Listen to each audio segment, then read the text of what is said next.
الحمد لله وكفى والسلام على عباده الذين اصطفى أما بعد أعوذ بالله من الشيطان الرجيم بسم الله الرحمن الرحيم وأتم الحج والعمرة لله سبحان ربك رب العزة عما يصفون وسلام على المرسلين والحمد لله رب العالمين اللهم صل على سيدنا محمد وعلى آل سيدنا محمد وبارك وسلم۔ اللہ کے گھر حاضری کے لیے ہر آنے والا آدمی اپنی کیفیات کے ساتھ آتا ہے، اس لیے کہ یہ عشق و مستی کا سفر ہوتا ہے۔ دنیا کے سفر بزنس کے لیے ہوتے ہیں، سیر کے لیے ہوتے ہیں، دنیا کے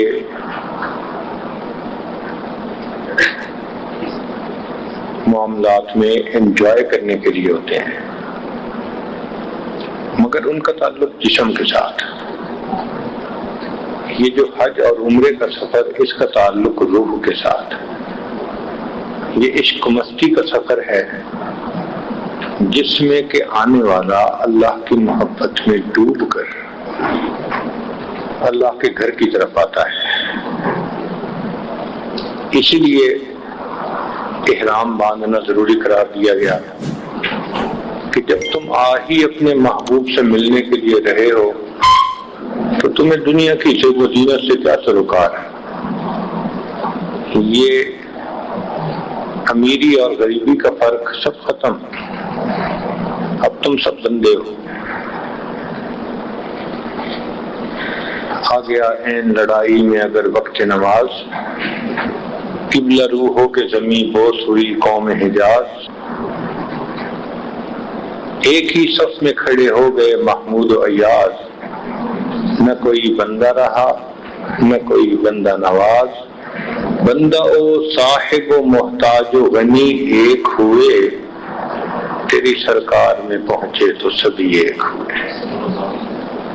تو یہ اللہ کا در ایسا ہے کہ تیرے سرکار میں پہنچے تو سبھی ایک، سب کو ایک کر دیا۔ فرمایا یہ جو تمہارے لباس کا فرق ہے، سٹیٹس ہے، یہ اونچ نیچ، یہ تم پیچھے رکھ دو۔ سب احرام، ایک چادر لپیٹ لو، ایک چادر باندھ لو، یہ مردوں کا احرام۔ عورتوں کو کہا کہ تم جن کپڑوں میں لپٹی ہوئی ہو وہی تمہارا احرام ہے، بس اتنی کوشش کرو کہ کپڑا تمہارے چہرے سے نہ لگے۔ اب اس کا یہ مطلب نہیں کہ چہرے کا پردہ نہیں، پابندی یہ ہے کہ پردہ بھی رہے مگر چہرے پر کپڑا بھی نہ لگے۔ اور صحابیات بتاتی ہیں کہ ہم اس لیے کھجور کے پتوں سے بنا ہوا پنکھا سا ہوتا ہے وہ اپنے سر کے اوپر رکھ لیتی تھی تاکہ ہماری چادر چہرے سے ذرا ہٹ کے رہے اور کپڑا چہرے کے ساتھ نہ لگے، تاہم پردہ تو رہتا تھا۔ جس پروردگار نے دور اپنے گھروں میں رہتے ہوئے عورت کو پردے کا حکم دیا، تو جب اس نے اپنے گھر بلایا تو یہ کیسے ہو سکتا ہے کہ پردہ ہٹا دیا گیا؟ یہاں تو پردہ اور بھی زیادہ ضروری ہے۔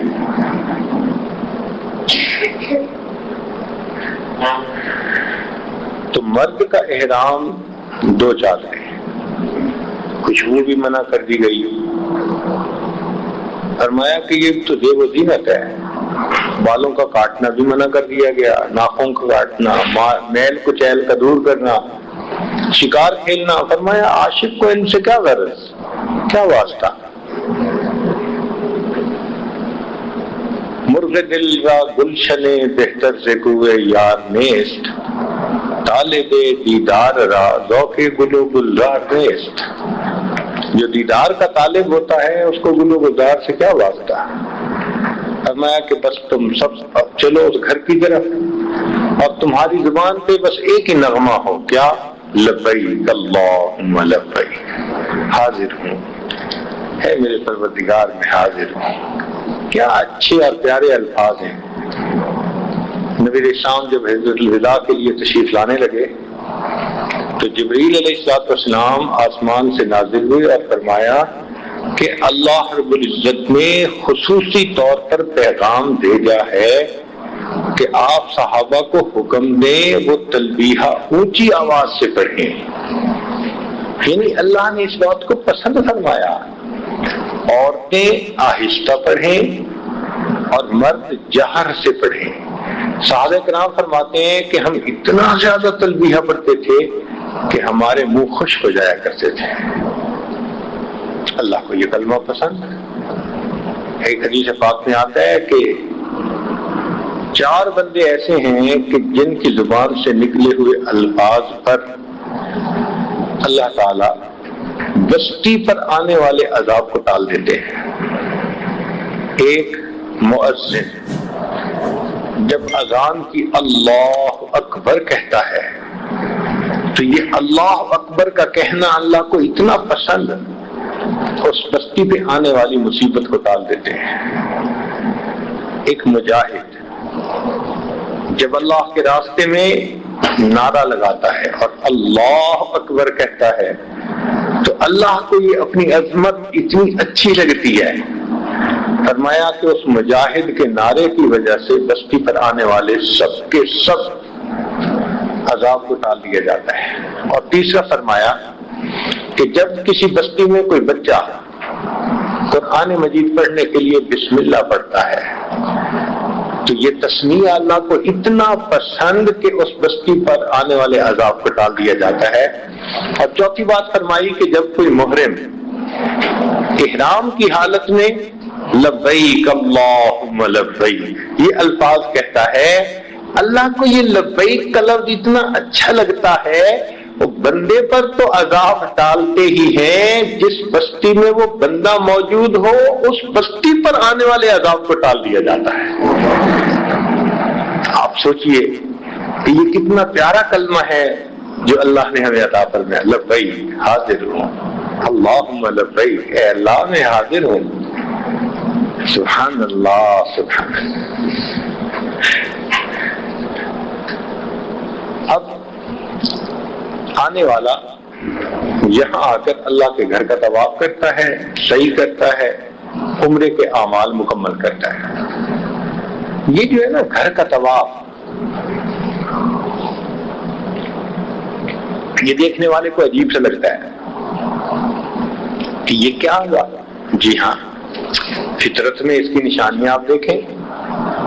کہیں شمع جلائیں تو آپ دیکھیں گے کہ پروانے اس کے گرد آ کے گھومنا شروع کر دیں گے. اگر آپ غور کریں ساری مخلوق طواف کے عمل میں لگی ہوئی ہے. صرف انسان نہیں ساری مخلوق. آسمانی مخلوق کو دیکھیں تو جتنے بھی سیارے ہیں وہ سورج کے گرد گھوم رہے ہیں. ہمارا جو شمسی نظام ہے اس نظام میں تمام سیارے زمین مریخ اور باقی جتنے بھی ہیں یہ سب کے سب سورج کے گرد گھوم رہے ہیں یہ طواف کر رہے ہیں. اگر باریک اسکیل پہ چلے جائیں تو یہ زمین مادے سے بنی اور مادے کا جو بنیادی یونٹ ہے وہ ایٹم ہے. اور ایٹم کو اگر آپ دیکھیں تو اس میں بھی ایک نیوکلیس ہوتا ہے اور نیوکلیس کے گرد الیکٹران جو ہے وہ گھوم رہے ہوتے ہیں. تو وہاں بھی طواف چھوٹے سے چھوٹے یونٹ میں بھی طواف. اور اس ایٹم سے مل کر جو دنیا بنی زمین بنی تو زمین بھی طواف میں مشغول ہے. اور اگر اور غور کریں تو یہ جو سورج ہے یہ خود ساکن نہیں ہے. زمین کے حساب سے تو ساکن کہیں گے لیکن جب دیکھیں گے گلیکسی کے حساب سے تو یہ بھی کسی گلیکٹک سینٹر کے گرد گھوم رہا ہے ماشاءاللہ. اور اگر گلیکسی کو دیکھیں تو وہ اور کسی سینٹر کے گرد گھوم رہی ہے. تو یوں محسوس ہوتا ہے کہ کائنات کی ہر چیز ہی حالت طواف میں ہے. اللہ اکبر. جی ہاں بات ذرا غور سے سنیے. یہ آج امریکہ میں تھا تو ایک دوست کہنے لگے کہ ایک اسپیس میوزیم کے اندر ڈاکومنٹری لگی ہوئی ہے, آپ کے پاس وقت فارغ ہو تو میں آپ کو لے جاؤں گا, دکھاؤں گا. پوچھا کیا؟ کہنے لگے ستاروں سے متعلق ہے. تو ہمیں خیال آیا کہ ہاں علم بڑھانے کے لیے اس کو دیکھیں گے. ویسے بھی مدارس میں فلکیات کا مضمون پڑھایا جاتا ہے, ہمارے اکابر نے اس پر کافی لکھا بھی ہے. چنانچہ دو تین علماء اور بھی تھے, ہم سب اسپیس میوزیم چلے گئے. ذہن میں خیال یہ تھا کہ بھئی نہ تو وہاں موسیقی, نہ وہاں کوئی غیر محرم عورت کا مسئلہ, ایک سائنسی چیز ہے ستاروں سے متعلق جو وہ دکھائیں گے, تو اس کو تو دیکھنا چاہیے علم بڑھانے کے لیے. اس کا نام انہوں نے رکھا ہوا تھا دی اسٹار, ڈاکومنٹری کا نام تھا دی اسٹار. اور ویسے بھی علماء نے لکھا ہے کہ مسلمانوں کو تو علم ہونا چاہیے نا سورج چاند ستاروں کا. اللہ تعالیٰ قرآن مجید میں فرماتے ہیں وَبِالنَّجْمِ هُمْ يَهْتَدُونَ, اور ستاروں سے وہ رہنمائی پاتے ہیں. جب وہاں گئے تو انہوں نے ایک پلینیٹیریم کے اندر دکھایا آسمان کے ستاروں کو, اور پھر اس کے انہوں نے مختلف نام بتائے. نام بتانے کے بعد انہوں نے کہا کہ دیکھو آئیڈیا یہ ہے کہ اگر کوئی بندہ سمندر میں راستہ بھول جائے تو سمندر میں تو چاروں طرف پانی, کچھ پتہ نہیں چلتا کہ کہاں رخ ہے کہاں نہیں ہے. تو ایسے میں وہ آسمان کے ستاروں کو دیکھ کر سمت کو بھی متعین کر لے اور وقت کا بھی تعین کر لے کہ یہ وقت ہو چکا ہے. یہ دو چیزیں بڑی اہم ہیں.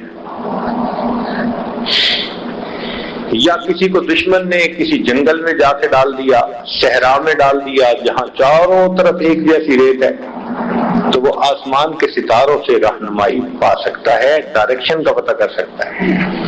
چنانچہ انہوں نے بتایا کہ دیکھو یہ ستارے یہاں ہوتے ہیں تو پھر اتنا وقت ہو جاتا ہے, یہاں ہوتے ہیں تو اتنا. وہ باتیں سن کے مجھے خیال آیا کہ ہاں جب ہم چھوٹے تھے تو ہمارے والد صاحب رات کو تہجد میں اٹھتے تھے نا, تو آسمان کی طرف بار بار دیکھا کرتے تھے. اس زمانے میں گھڑیاں کم لوگوں کے پاس ہوتی تھی, بڑے بوڑھوں کے پاس گھڑیاں نہیں ہوتی تھی. وہ کیا کرتے تھے کہ آسمان کو دیکھ کر اندازہ لگاتے تھے کہ اب صبح کاذب ہو چکی اور اب صبح صادق ہو چکی. تو میں بھی اپنے والد صاحب سے پوچھتا تھا تو وہ بھی بتاتے تھے کہ دیکھو یہ ستارے ایسے ہیں, یہ کھچیاں ہیں, یہ ترنگڑ ہے, یہ فلاں ہے, ایسے نام رکھے ہوئے تھے انہوں نے. یہ جب یہاں ستارے ہوتے ہیں تو اس وقت اتنا وقت ہو جاتا ہے. تو جو کچھ ہمارے بزرگ اپنی زبان میں ستاروں کو نام دے کر سوچتے تھے, انہوں نے سائنسی نام دے کر بالکل وہی باتیں کر دی. لیکن آخر پر ایک بات انہوں نے عجیب کہی. کہنے لگے کہ اکثر لوگ سوچتے ہیں کہ آسمان کے کچھ ستارے ساکن ہیں اور کچھ ستارے متحرک ہیں. یہ غلط فہمی ہے. آسمان کے سارے ستارے متحرک ہیں. فرق یہ ہے کہ جن کی سپیڈ زیادہ ہے وہ ہمیں متحرک نظر آتے ہیں, جن کی سپیڈ کم ہے وہ ساکن نظر آتے ہیں, مگر وہ ساکن نہیں. اگر ہم ان کو ایک سال متواتر چیک کرتے رہیں تو وہ بھی اپنی جگہ سے ہلتے ضرور ہیں, چاہے تھوڑا ہلیں, تو متحرک وہ بھی ہیں. البتہ ایک ستارہ ہے جو پوری کائنات میں اپنی جگہ کے اوپر ساکن ہے, اور اگر ہم ذرا آپ لوگوں کو اس کی سپیڈ بڑھا کر دکھائیں تو دیکھو یہ کیسے ہوگا. اس کے بعد جو انہوں نے ریل چلائی اور ستاروں کی سپیڈ ذرا بڑھائی تو ہم نے دیکھا کہ ایک ستارہ سینٹر میں ایک جگہ تھا اور اس کے گرد سارے کروڑوں خرب ستارے گھوم رہے تھے, سب کے آربٹ بنے ہوئے تھے. جب میں نے دیکھا تو اسی وقت میرے ذہن میں یہ بات آئی, تو میں نے ساتھ ایک عالم بیٹھے ہوئے تھے, ان سے کہا کہ دیکھو حدیث پاک میں آتا ہے کہ ایک کعبہ آسمانوں پر بھی ہے، اس کو بیت المعمور کہتے ہیں، اور وہ فرشتوں کا کعبہ، آسمان کے فرشتے سارے اس کے گرد طواف کرتے ہیں، اور ایک زمین پر ہے کعبہ۔ یہ دونوں اس طرح اوپر نیچے ہیں کہ اگر بیت المعمور سے کوئی پتھر فرض کرو پھینکیں تو وہ زمین پہ جہاں آ کر گرے گا وہ بیت اللہ کی جگہ ہوگی، بالکل اوپر نیچے۔ تو گویا جو تجلیات بیت المعمور پر اتر رہی ہیں وہی تجلیات بیت اللہ پر اتر رہی ہیں۔ یہ گویا نور کا ایک ستون ہے جو عرش سے لے کے نیچے فرش کے نیچے تک ہے، تحت الثری تک ہے، اور اسی میں بیت اللہ معمور بھی ہے اور اس کے نیچے زمین پر بیت اللہ بھی ہے۔ تو میں نے کہا کہ کہیں ایسا تو نہیں کہ یہ ستارہ جو ہمیں نظر آ رہا ہے یہ بیت المعمور ہو تو آسمان پر اس کے گرد فرشتے طواف کر رہے ہیں، اور اگر خلا میں دیکھیں تو انہی تجلیات کے گرد جتنے کھربوں کھرب ستارے ہیں وہ سارے کے سارے اس کے گرد طواف کر رہے ہیں، اور جب زمین پر یہ تجلیات پہنچتی ہیں تو اللہ کے بندے انہی تجلیات کے گرد طواف کر رہے ہیں۔ ہم ہوئے تم ہوئے کہ میر ہوئے، اس کی زلفوں کے سب اسیر ہوئے، سب اللہ کے چاہنے والے، ساری مخلوق اللہ کی ان تجلیات کے گرد طواف کر رہی ہے۔ عالم طواف میں ہے دنیا ہر وقت۔ ہمیں بھی اللہ نے توفیق دی کہ یہاں آ کر اس سسٹم کا حصہ بننے کی ہمیں توفیق مل گئی۔ چنانچہ یہاں کی عبادات میں طواف سب سے زیادہ اہم عبادت ہے۔ اللہ تعالیٰ کی 120 تجلیات نازل ہوتی ہیں، رحمتیں ہر وقت نازل ہوتی ہیں، جن میں سے زیادہ تجلیات طواف کرنے والوں کے اوپر نازل ہو رہی ہوتی ہیں۔ یہ طواف ایک ایسی عبادت ہے کہ جو اور دنیا میں کہیں ممکن نہیں۔ چنانچہ ایک شخص نے کوئی قسم اٹھا لی کہ میں اس کو اس طرح پوری کروں گا کہ ایسی عبادت کروں گا جو دنیا میں کوئی بھی نہ کر رہا ہو۔ اب جب بات پوری ہو گئی تو اسے سمجھنے لگے کہ میں کیا کروں، تو بالآخر امام اعظم رحمۃ اللہ کے پاس آیا کہ حضرت میں نے تو ایسی قسم اٹھا لی تھی، کیا کروں؟ فرمان لگے تم جاؤ اور حرم میں لوگوں کی محنت کرنا کہ وہ تھوڑی دیر کے لیے رک جائیں اور تم اکیلے طواف کرنا۔ جب تم طواف کر رہے ہوگے یہ ایسی عبادت ہے کہ گارنٹی کی جا سکتی ہے کہ دنیا میں یہ عبادت اور کہیں نہیں ہو رہی۔ اللہ، یہ عبادت یہی ہوتی ہے، اور یہ عبادت صرف انسان ہی نہیں کرتے، سبحان اللہ، اللہ کی دوسری مخلوق بھی کرتی ہے۔ چنانچہ ہم نے کئی مرتبہ ابابیلوں کو دیکھا، چھوٹی چھوٹی چڑیاں ہوتی ہیں، آپ شام کو ذرا بیٹھ کر دیکھیں وہ بھی آ کے بیت اللہ کی جیسے تجلیات کے گرد گھوم رہی ہوتی ہیں۔ اور ایک مرتبہ ہم نے ایک کبوتروں کو دیکھا، ان کا غول آیا اور وہ غول اسی طرح بیت اللہ کے گرد چکر لگا رہا تھا۔ اور ایک مرتبہ ایک بلی کو ہم نے دیکھا، ہم لوگ طواف کر رہے تھے، وہ ساتھ ساتھ چل رہی تھی، باقاعدہ جیسے ہم چکر لگا رہے تھے وہ بلی بھی ساتھ ساتھ چکر لگا رہی تھی۔ ہمارے دوست کہنے لگے جی بلی بھی چکر لگا رہی ہے۔ میں نے کہا بھائی دیکھنے کو بلی ہے، کیا پتا کوئی جن ہو۔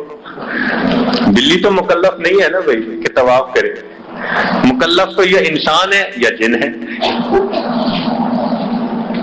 تو ہم تو یہی سوچ سکتے ہیں کہ بھئی جن اس شکل میں آ کے وہ بھی طواف کر رہا ہوگا۔ بہرحال طواف کر رہے ہیں، اللہ اکبر کبیرہ۔ یہ طواف ہر وقت ہو رہا ہے، حتیٰ کہ بارش کا وقت ہوتا ہے تو اس وقت بھی طواف رکتا نہیں ہے۔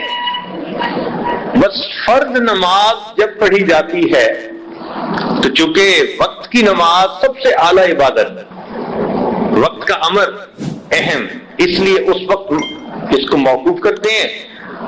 اس کے بعد تراویح کی نماز ہو رہی ہوتی ہے، طواف پھر بھی چل رہا ہوتا ہے، دن رات صبح شام ہر وقت طواف۔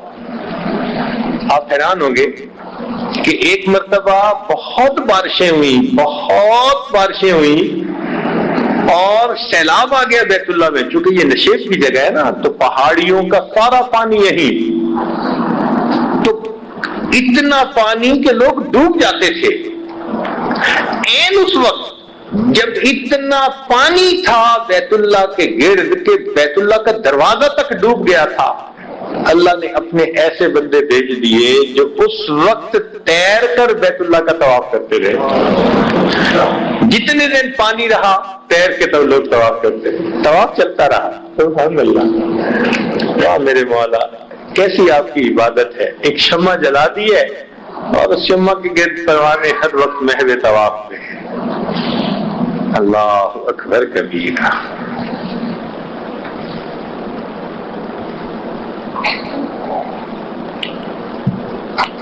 ہم نے ایک افغانی بزرگ کو دیکھا، بالکل معذور تھے، بوڑھے سے تھے، وہ ویل چیئر پر بیٹھے ہوتے تھے اور سر جھکا ہوا ہوتا تھا۔ ان کا کام سارا دن طواف، حتیٰ کہ اب وہ ویل چیئر پہ بیٹھے تو ویل چیئر تو کوئی چلائے تو کوئی ایک طواف کرواتا، دو طواف کرواتا، تین طواف کرواتا۔ اب دو طواف میں 14 چکر، تین طواف کے 21 چکر، تو لوگ تھک جاتے تھے۔ ایک چھوٹا تھا، دوسرا ان کی ویل چیئر لے لیتا تھا، تیسرا لے لیتا تھا، چوتھا لے لیتا تھا۔ ہم نے دیکھا کہ کئی مرتبہ کوئی مرد چلانے کے لیے نہیں تو اللہ نے کسی عورت کے دل میں بات ڈال دی، وہ برقعے والی عورت ان کی ریڑھی دھکیل رہی ہوتی اور ان کو طواف کروا رہی ہوتی، اور کئی دفعہ بچے ان کی ریڑھی دھکیل رہے ہوتے۔ اور ایسا بھی دیکھا کہ جب کوئی بھی ان کی ریڑھی دھکیلنے والا نہ ہوتا تو ہم نے پولیس والوں کو دیکھا وہ ان کو طواف کروا رہے ہوتے تھے۔ واہ بھائی واہ، وردی پہنی ہوئی ہے اور ان کی ریڑھی دھکیل کے ان کو طواف کروا رہے ہیں۔ ان کے طواف بھی نان سٹاپ ہوتے تھے، اور جب کبھی کوئی بھی ان کو طواف کروانے والا نہ ہوتا تو ہم دیکھتے کہ وہ بیٹھے بیٹھے بس اپنے پاؤں کو تھوڑا زمین پر رکھ کے گھسٹتے تھے اور انچ انچ وہ اپنی ریڑھی کو آگے کرتے تھے۔ جب اس حالت میں ان کو لوگ دیکھتے کہ اب بھی یہ طواف کی کوشش کر رہے ہیں، کوئی نہ کوئی بندے کے دل میں اللہ ڈال دیتے، وہ ان کو طواف کروا دیا کرتے تھے، سارا دن طواف کرتے تھے۔ اللہ اکبر کبیر۔ چنانچہ ایک بزرگ کے بارے میں آتا ہے 70 سال کی عمر تھی اور اس وقت ان کا روزانہ کا معمول 70 مرتبہ طواف کرنے کا تھا۔ 70 طواف کا کیا مطلب بھائی؟ 490 چکر بیت اللہ کے، 490 چکر کو گنو تو تقریباً کوئی 12-13 کلومیٹر کا سفر بن جاتا ہے۔ اب 12-13 کلومیٹر، سبحان اللہ، چلنا کوئی آسان کام، یہ تو کوئی دیہاتی چل سکتا ہے نا، جو ہل چلاتا ہو اور پیچھے چلتا ہو خوب، وہی اتنا چل سکتا ہے 13-14 کلومیٹر، ورنہ عام آدمی تو نہیں چل سکتا۔ اور یہ ان کا ایک عمل تھا، روزانہ کا ایک عمل تھا، اور ہر طواف کے 2 رکعت نفل، تو 70 ضرب 2 140 رکعت نفل، اور 140 رکعت نفل پڑھنے کوئی آسان ہے؟ ہم تو 10 رکعت پڑھ لیں تو ہمارا حال برا ہو جاتا ہے، اور اگر کبھی لمبی رات ہو، بڑی رات ہو رمضان کی اور 50 رکعت نفل پڑھ لیں تو اگلے دن گھر میں کرفیو لگا ہوتا ہے کہ رات عبادت میں گزاری ہے، بچہ نہیں بول سکتا، بیوی بچوں کی منتیں کر رہی ہوتی ہے، ہاتھ جوڑ رہی ہوتی ہے، خدا کا واسطہ شور نہ مچاؤ، تمہارے ابو مجھے ناراض ہوں گے۔ اللہ اکبر، کیا گھر میں سما ہوتا ہے، کیوں؟ ہم نے رات کو 50 رکعت نفل پڑھے تھے، اور وہ بزرگ 120 رکعت 140 رکعت روزانہ۔ اللہ اکبر۔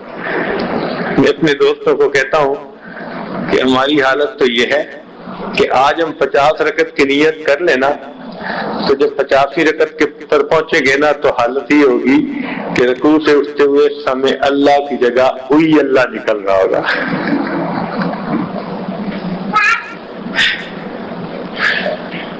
اور واقعی ایسے، اور وہ بزرگ 140 رکعت روزانہ، اور یہ ان کا ایک عمل تھا، باقی روز کی عبادت اس کے علاوہ تھی۔ اللہ، یہ آسان کام نہیں ہے، مگر اللہ رب العزت جس کو چاہتا ہے یہ نعمت اس کو عطا فرما دیتا ہے۔ سبحان اللہ، سبحان اللہ۔ ہمارے اکابر آتے تھے بڑی محنتوں کے بعد اب تو ہمارا عمرہ ہوتا ہے نا جی 15 دن کا، پہلے زمانے میں حج کا سفر 6 مہینے کا سفر، رمضان سے پہلے سفر شروع ہو جاتا تھا، رمضان سے اب تو 4 گھنٹے میں اپنے ملک سے یہاں پہنچ جاتے ہیں نا، رمضان سے پہلے سفر شروع ہو جاتا تھا اور رمضان سمندر میں آیا کرتا تھا،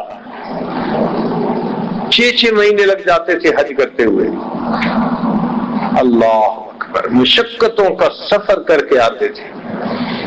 مگر پہلے زمانے میں راستے کچے تھے، مسافر پکے تھے، آج راستے پکے ہو گئے اور مسافر کچے ہو گئے۔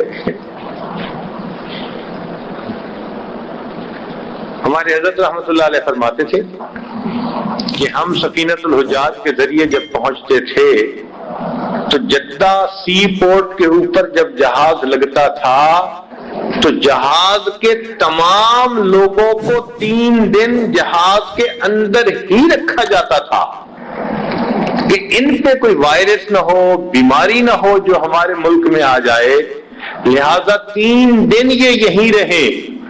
ہم اپنی آنکھوں سے جدہ کی زمین کو دیکھتے تھے، ساحل کو دیکھتے تھے، مگر 3 دن ہم جہاز کے اندر رہتے تھے، ہمیں زمین پر قدم رکھنے کی اجازت نہیں ہوتی تھی۔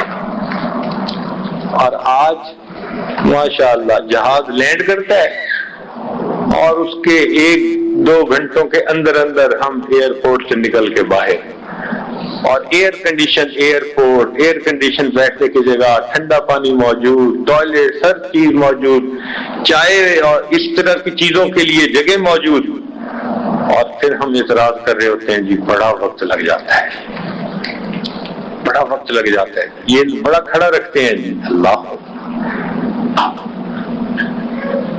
اب سوچو آج جدہ سے لے کے مکہ مکرمہ تک کا فاصلہ 1 سے 2 گھنٹے کا فاصلہ ہے، عام حالات میں 1 سے 2 گھنٹے میں یہاں پہنچتے ہیں، نہیں، پہلے وقتوں میں جدہ سے لے کے مکہ مکرمہ تک کا فاصلہ 3 دن کا فاصلہ ہوا کرتا تھا۔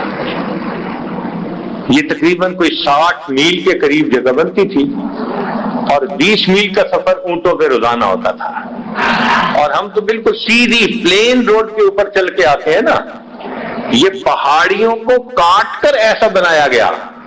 جب پہاڑیاں موجود تھیں تو پہاڑ کے اوپر چڑھتے تھے اور دوسری طرف سے نیچے اترتے تھے، اور اگر کرو فلائٹ دیکھیں تو چند میٹر کا فاصلہ طے ہوتا تھا، پھر پہاڑی پہ چڑھو، پھر نیچے اترو، پھر پہاڑی پہ چڑھو۔ ہمارے حضرت فرماتے تھے کہ ہم اونٹ کرائے پر لیتے تھے، مگر کئی لوگ اونٹ کا کرایہ بھی نہیں دے سکتے تھے، تو سامان فقط اونٹوں پہ رکھ لیتے تھے اور خود 3 دن رات پیدل ساتھ چل کے جدہ سے ہم مکہ مکرمہ پہنچا کرتے تھے، اور فرماتے تھے کہ 3 دن کا پانی بھی ہمیں ساتھ رکھنا پڑتا تھا کہ راستے میں پانی کی جگہ نہیں تھی۔ اب 3 دن وضو کا پانی، طہارت کا پانی، پینے کا پانی، جانوروں کے پینے کا پانی، میرا خیال ہے ٹنوں کے حساب سے تو پانی بن جاتا ہوگا۔ اتنی مشقتوں سے بیت اللہ پہنچتے تھے، اللہ اکبر کبیرہ۔ لیکن چونکہ اللہ کی محبت دل میں ہوتی تھی، تقویٰ تھا، اس لیے ان کا بیت اللہ پہنچنا ان کے لیے عید ہوا کرتی تھی۔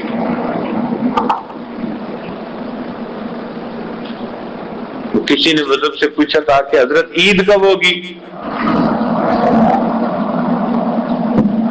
حضرت عید کب ہوگی؟ انہوں نے جواب میں فرمایا بھائی جب دید ہوگی تب عید ہوگی، جب محبوب کی دید ہوگی تب عید ہوگی۔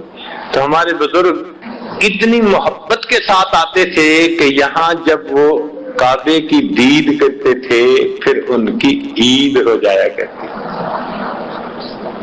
حرمت تھی یہاں۔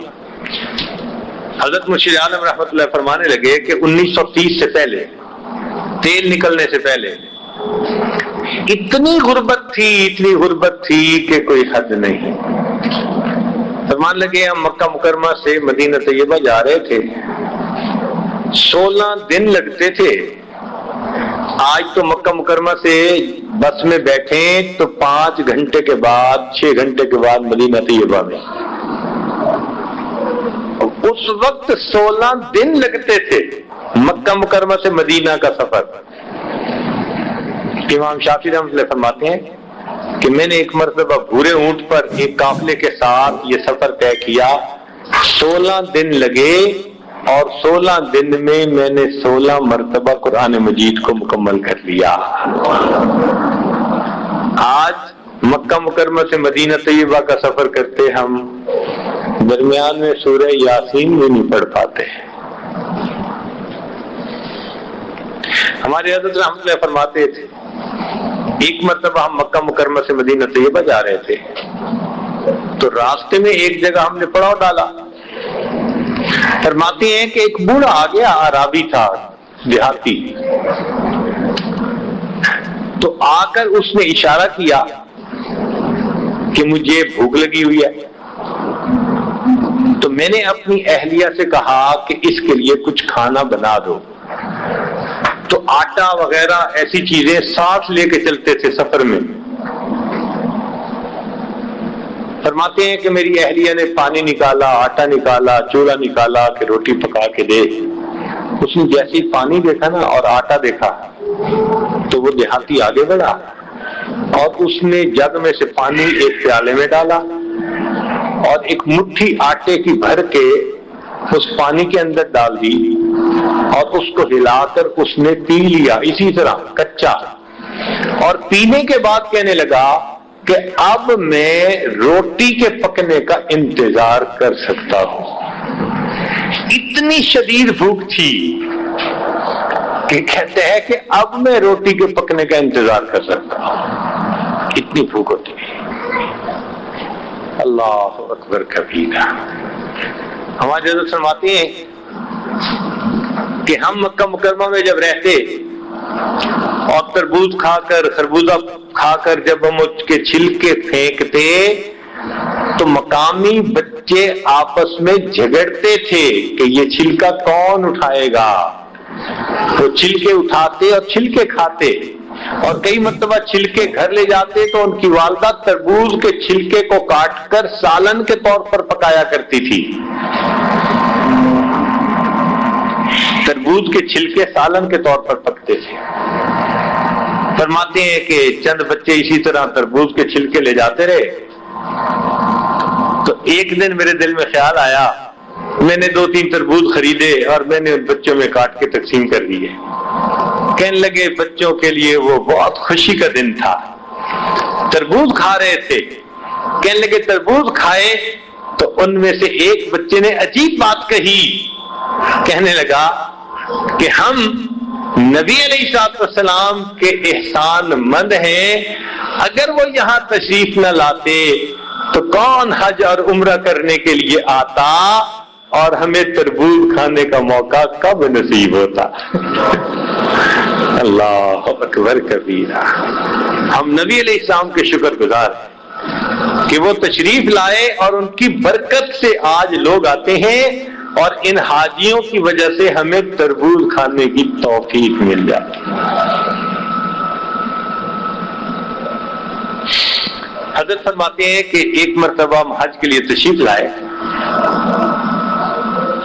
تو ایک چھوٹا سا بچہ وہ ہمارے خیمے میں آتا تو میری اہلیہ اس کو کچھ بچا ہوا کھانا دے دیتی، کبھی روٹی دے دیتی، سالن دے دیتی، کوئی پینے کی چیز دے دیتی، پھل دے دیتی۔ وہ بچہ چھوٹا بڑا مانوس ہو گیا، حتیٰ کہ جب جانے کا وقت آیا تو میری اہلیہ نے اس کو بتایا کہ ہم تو کچھ دنوں میں چلے جائیں گے، تو وہ بچہ بڑا سیڈ فیل کرنے لگا، جیسے کہ وہ ہمیں بڑا مس کرے گا اور بہت زیادہ جدا ہو کے وہ مغموم ہوگا۔ تو واقعی جب جدائی کا ایک دن تھا تو اس بچے کے چہرے پر جدائی کا غم محسوس ہوتا تھا۔ حضرت فرماتے ہیں کہ میری اہلیہ نے اسے کہا کہ کل ہم چلے جائیں گے دل کو دھونے والا ہو گیا۔ تو میری اہلیہ نے اس کی حالت دیکھی تو اسے فرمایا کیوں روتے ہو؟ اگر آپ ہمارے ساتھ چلو تو ہم آپ کو اپنے ملک میں لے جائیں گے، اور یہاں تو بجلی بھی نہیں، وہاں بجلی کے پنکھے ہیں، اتنی گرمی بھی نہیں، کھانا بھی ہے، پھل بھی ہے، ہر چیز ہے، ہم آپ کو وہاں پر رکھیں گے، پڑھائیں گے، اچھے کپڑے پہنائیں گے، سہولت ہوگی کھانے پینے ہر چیز کی، بھوک پیاس نہیں ہوگی، چلو ہمارے ساتھ چلو۔ تو جب میری اہلیہ نے اس کو یہ کہا، بڑی غور سے وہ ساری باتیں سنتا رہا، تو اہلیہ نے کہا کہ پھر ہمارے ساتھ چلو گے؟ جب اہلیہ نے یہ پوچھا تو چھوٹا سا بچہ بیت اللہ کی طرف اشارہ کر کے کہنے لگا کہ وہاں اتنا سب کچھ جو ہوگا کیا وہاں بیت اللہ بھی ہوگا؟ تو اہلیہ نے کہا نہیں، وہاں بیت اللہ تو نہیں ہوگا۔ تو چھوٹا بچہ کہنے لگا اگر وہاں بیت اللہ نہیں ہوگا تو مجھے وہاں جانے کی کوئی ضرورت نہیں ہے۔ اللہ اکبر کبیرہ۔ راستے کچے ہوتے تھے، مسافر پکے ہوتے تھے، آج راستے پکے بن گئے، مسافر کچے بن گئے۔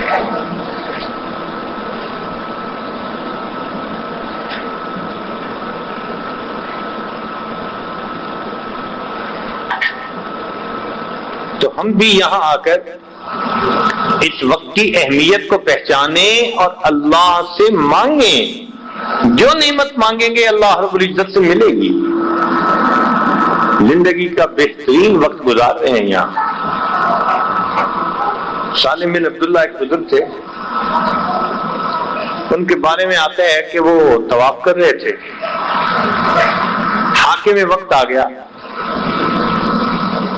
حاکم وقت ان کو ملا اور کہنے لگا جی کہ کوئی کام میں آپ کر سکتا ہوں تو what can I do for you؟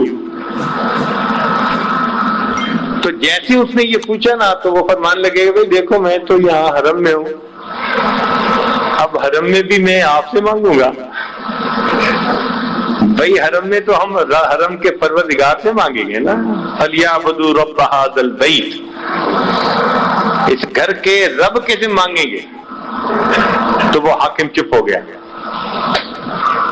جب چپ ہو گیا تو حضرت نے طواف مکمل کیا تو حرم سے باہر نکلے، وہ انتظار میں تھا، وہ پھر پیچھے آ گیا اور حرم کے باہر کہنے لگا جی اچھا اب بتائیں آپ مانگے کیا میں آپ کے لیے کر سکتا ہوں؟ تو حضرت نے فرمایا کہ بتاؤ میں آپ سے دین مانگوں یا دنیا مانگوں؟ اب وہ دین تو کہہ نہیں سکتا تھا کیونکہ دین میں تو سالم بن عبداللہ رحمت اللہ علیہ کی مثال اپنی ہی تھی، اپنے زمانے میں اتنے متقی بزرگ تھے۔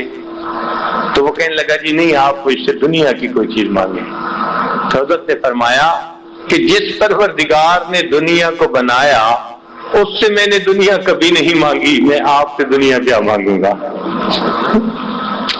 دنیا تو میں نے اس سے کبھی نہیں مانگی، اس سے دنیا کیا مانگوں گا؟ تو دیکھو ہمارے اکابر ایسی کیفیت کے ساتھ آتے تھے اور یہاں آ کر بیت اللہ میں اپنا وقت گزارتے تھے، نعمتیں سمیٹ کے لے جاتے تھے، مقدروں کے فیصلے کروا کے جاتے تھے۔ اسی لیے وہ آتے تھے تو ان کے ایک سفر کی وجہ سے سینکڑوں نہیں ہزاروں لوگ کلمہ پڑھ کر مسلمان ہوتے تھے۔ آج ہم عمرے کے سفر پہ آتے ہیں اور خود پکے مسلمان ہو کے واپس نہیں جاتے۔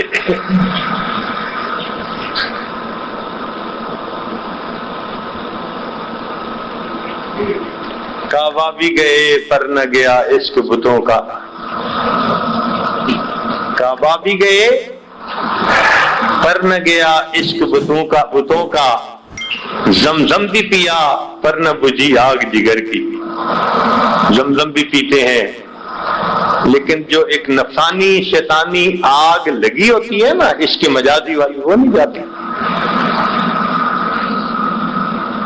اس کے لیے تو پھر نفس پہ چھری پھیرنی پڑتی ہے، یہاں آ کے اپنے نفس کو ذبح کرنا پڑتا ہے، خواہشات کو ذبح کرنا پڑتا ہے، عہد کرنا پڑتا ہے کہ اللہ سب لات و منات توڑ دیے میں نے. ترکت اللات والعزى جميعا ترکت اللات والعزى جميعا كذلك يفعل الرجل البصير. بصارت رکھنے والا ہر انسان ایسے ہی کیا کرتا ہے، بتوں کو توڑ دیتا ہے. بتوں کو توڑ تخیل کے ہوں کہ پتھر کے. ان اچھی کیفیات کے ساتھ ہم اللہ کے گھر کا طواف کریں اور پھر ہاتھ اٹھا کے دعا مانگیں، پھر دیکھیں اللہ تعالیٰ کیسے راستے کھولتے ہیں.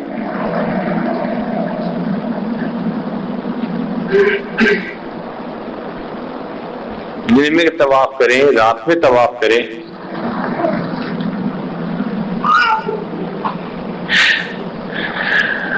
اب ایک چیز ذہن میں رکھیں کہ طواف دائیں طرف سے بائیں کی طرف کیا جاتا ہے، اور اگر آپ دیکھیں تو قانون فطرت بھی یہی ہے. زمین اپنے محور کے گرد جو گھوم رہی ہے تو دائیں سے بائیں گھوم رہی ہے. مغرب سے مشرق کی طرف گھوم رہی ہے. تبھی تو مشرق کی طرف سورج طلوع ہوتا ہے نا، پہلے سورج ادھر ہی نظر آتا ہے مشرق کی طرف، چونکہ دائیں سے بائیں. نبی علیہ الصلوۃ والسلام نے بھی فرمایا کہ ہر اچھے کام کو دائیں طرف سے شروع کرو. اور اسی لیے اگر مجلس میں بہت سارے لوگ ہوں تو جو سرے حلقہ ہے اس کو پہلے پانی پلاؤ اور پھر اس کے دائیں طرف سے سب کو پلانا شروع کرو. اللہ تعالیٰ یمین کو پسند فرماتے ہیں.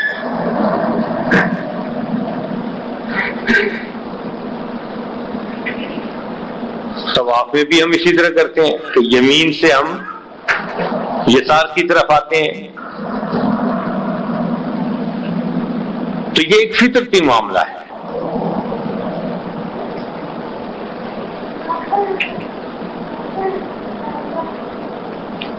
ایک بات اس میں اور ذہن میں رکھیے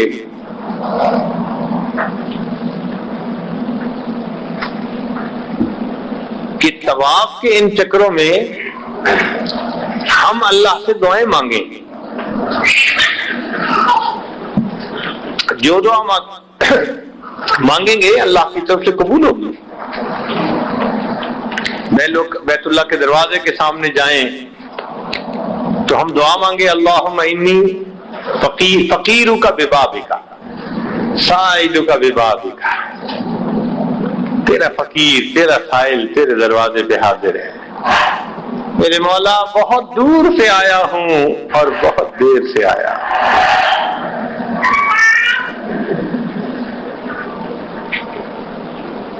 گر پڑ کے یہاں پہنچا مر مر کے اسے پایا. گر پڑ کے یہاں پہنچا مر مر کے اسے پایا. چھوٹے نہ الہی اب سنگے در جان آنا. اس در کو پکڑا ہے اے اللہ، اب اس در کو چھوڑنا طبیعت گوارا نہیں کرتی. تیرے در پہ ہی جھکیں گے، تم ہی سے مانگیں گے تم ہی دو گے، تمہارے در سے ہی لو لگی ہے. تو ہم اللہ رب العزت کے گھر میں ہیں، طواف کریں اور اللہ سے مانگیں. اور طواف کے دوران اپنی نگاہ کی حفاظت، نیچے دیکھیں حتیٰ کہ غیر محرم کے کپڑے پر بھی نظر نہ پڑے. اس کے جسم پہ نظر پڑنا یا چہرے پہ نظر پڑنا تو بہت دور کی بات، کپڑے پہ بھی نظر نہ پڑے. اس طرح ہٹ کٹ کے طواف کریں خاص کیفیت میں اللہ کی طرف. اللہ بھی اس بات کو پسند کرتے ہیں کہ میرا یہ بندہ ادھر ادھر مشغول ہونے کی بجائے میری طرف متوجہ ہے. اللہ تعالیٰ کو بھی یہ بات اچھی لگتی ہے.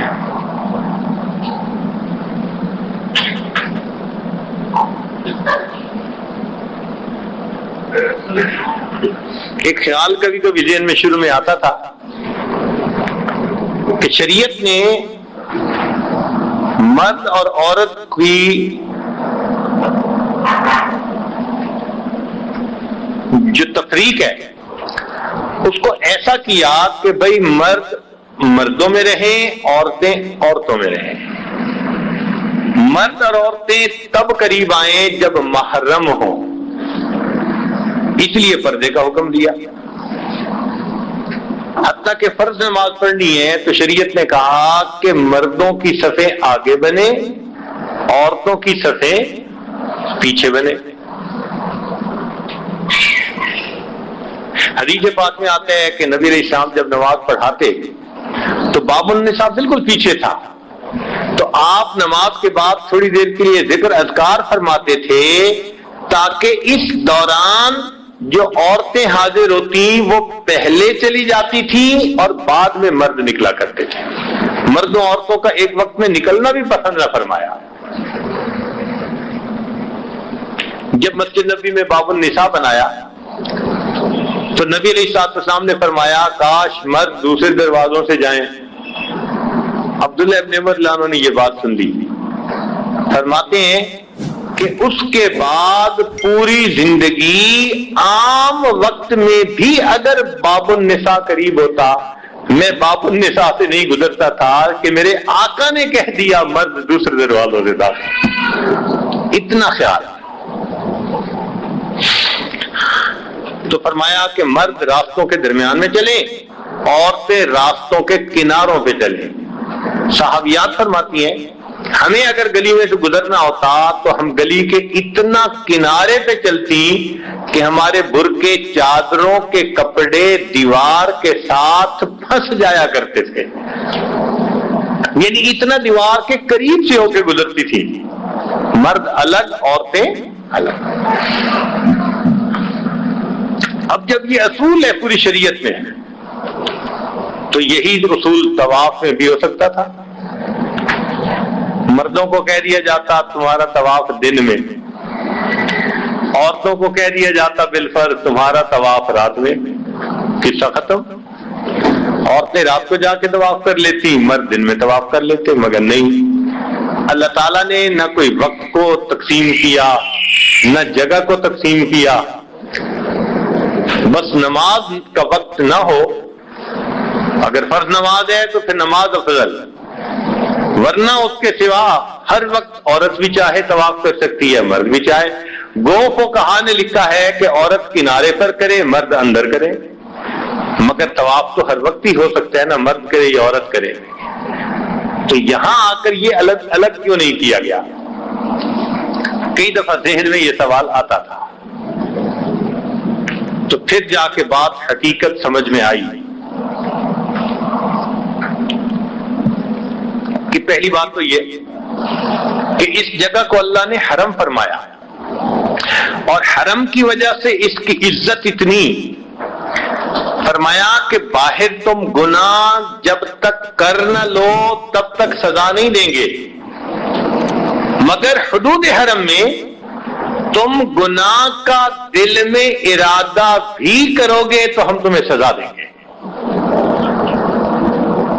ایک تو پابندی سخت کر دی، وَمَن يُرِدْ فِيهِ بِإِلْحَادٍ بِظُلْمٍ نُذِقْهُ مِنْ عَذَابٍ غَلِيظٍ۔